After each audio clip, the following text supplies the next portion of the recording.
Teman-teman media yang saya hormati, pada tanggal 22 November 2020 didampingi oleh Menteri Keuangan, Seskap dan Menteri Luar Negeri, Presiden Republik Indonesia hadir secara virtual pada pertemuan konferensi tingkat tinggi atau KTT G20 hari kedua. Tema yang diusung pada hari ini adalah Building an Inclusive, Sustainable and Resilient Future, atau membangun masa depan yang inklusif, berkelanjutan, dan berketahanan.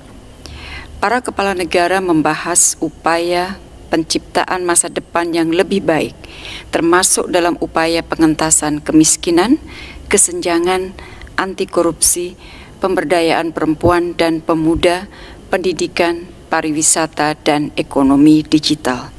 Selain itu dibahas juga mengenai pengendalian perubahan iklim dan kerjasama internasional mengenai lingkungan, terumbu karang, degradasi lahan, ketahanan pangan, dan air.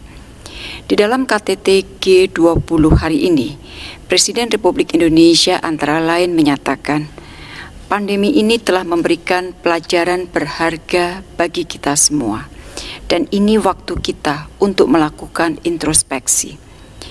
Bukan hanya untuk pulih dari krisis kesehatan dan ekonomi, namun bangkit dan tumbuh lebih kokoh lagi. Hal ini bisa diwujudkan jika terdapat visi besar, aksi besar, dan perubahan yang besar. Big vision, big action, and big transformation.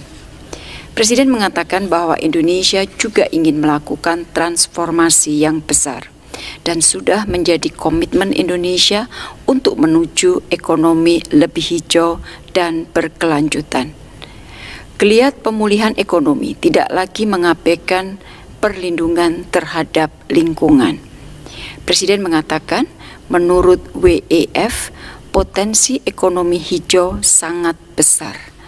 Peluang bisnis ekonomi hijau dikatakan dapat mencapai nilai sebesar 10,1 triliun US dollar dan dapat menciptakan 395 juta lapangan pekerjaan baru hingga 2020. Presiden juga mengatakan bahwa Indonesia telah melakukan berbagai terobosan, antara lain dengan memanfaatkan biodiesel B30, akan melakukan uji coba green diesel D100 dari bahan kelapa sawit yang akan menyerap 1 juta ton sawit produksi petani, dan juga melakukan pemasangan ratusan ribu pembangkit listrik tenaga surya atau PLTS atap di sektor rumah tangga. Presiden di dalam pernyataannya juga menyampaikan bahwa Undang-Undang Cipta Kerja yang baru saja disahkan oleh Parlemen juga memberikan kepastian terkait persyaratan izin lingkungan, analis dampak lingkungan, dan pembentukan dana rehabilitasi lingkungan. Undang-undang Omnibus Law ini juga memberikan perlindungan bagi hutan tropis sebagai benteng pertahanan terhadap perubahan iklim. Di bagian akhir pernyataannya, Presiden menyampaikan bahwa recovering together and stronger memerlukan visi, aksi, dan transformasi yang besar. Dan inilah yang harus dilakukan oleh negara G20 untuk membangun ekonomi dunia yang lebih inklusif, berkelanjutan, dan resilient. An inclusive, sustainable, and resilient future. Teman-teman media yang saya hormati, KTT G20 kali ini telah menyepakati Riyadh Summit Leaders Declaration yang berisikan antara lain komitmen seluruh kepala negara G20 dalam mengatasi tantangan global, termasuk pandemi COVID-19 serta upaya pemulihannya. Menyepakati perpanjangan implementasi program penundaan pembayaran kewajiban hutang bagi negara-negara miskin dan negara yang membutuhkan.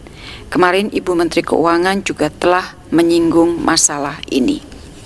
Kemudian Riyadh Summit Leaders Declaration juga memuat upaya untuk menjamin dan memastikan akses dan pendistribusian COVID-19 tools termasuk vaksin untuk semua, dan komitmen untuk mendukung negara berkembang dalam menghadapi tantangan yang disebabkan oleh pandemi COVID-19 serta mendukung pasar yang terbuka dan pemulihan perdagangan serta investasi. Beberapa catatan isu penting bagi Indonesia yang masuk di dalam deklarasi tersebut. Jadi ini adalah saran masukan Indonesia yang sudah diakomodir di dalam deklarasi tersebut, antara lain referensi untuk ekonomi kreatif di dalam paragraf untuk pariwisata, serta referensi ekonomi digital sebagai katalis untuk pertumbuhan inklusif, meningkatkan produktivitas, inovasi, dan pembangunan berkelanjutan. Kemudian bantuan kepada negara miskin untuk penundaan pembayaran hutang bagi negara miskin. Mendorong investasi perdagangan infrastruktur untuk pemulihan, kemudian adanya referensi affordable access, safe and effective COVID-19 diagnosis, therapeutic, dan vaksin, kemudian masuknya referensi untuk pengelolaan laut dan penanganan IUU fishing, kemudian masuknya referensi pentingnya melindungi pekerjaan dan mendorong penciptaan pekerjaan yang layak, terutama bagi perempuan dan pemuda, serta dukungan bagi negara-negara berkembang yang membutuhkan restrukturisasi hutang. Itu adalah poin-poin yang diusulkan Indonesia dan telah diakomodir di dalam deklarasi para pemimpin G20. Teman-teman yang saya hormati, sebagai penutup dapat saya sampaikan bahwa Indonesia akan memegang presidensi G20 pada tahun 2022. Semula presidensi Indonesia adalah pada tahun 2023. Namun mengingat 2023 Indonesia juga akan memegang keketuaan ASEAN, maka Indonesia telah melakukan pembahasan mengenai waktu keketuaan G20 ini dengan India. Kebetulan India juga memiliki usulan yang sama untuk dapat memegang presidensi G20 pada tahun 2023. Dengan demikian, Indonesia akan memegang presidensi G20 tahun 2022, sementara India akan memegang presidensi G20 pada tahun 2023. Dan dengan presidensi Indonesia jatuh di tahun 2022, maka mulai tahun 2021 Indonesia sudah akan masuk menjadi bagian dari Troika G20.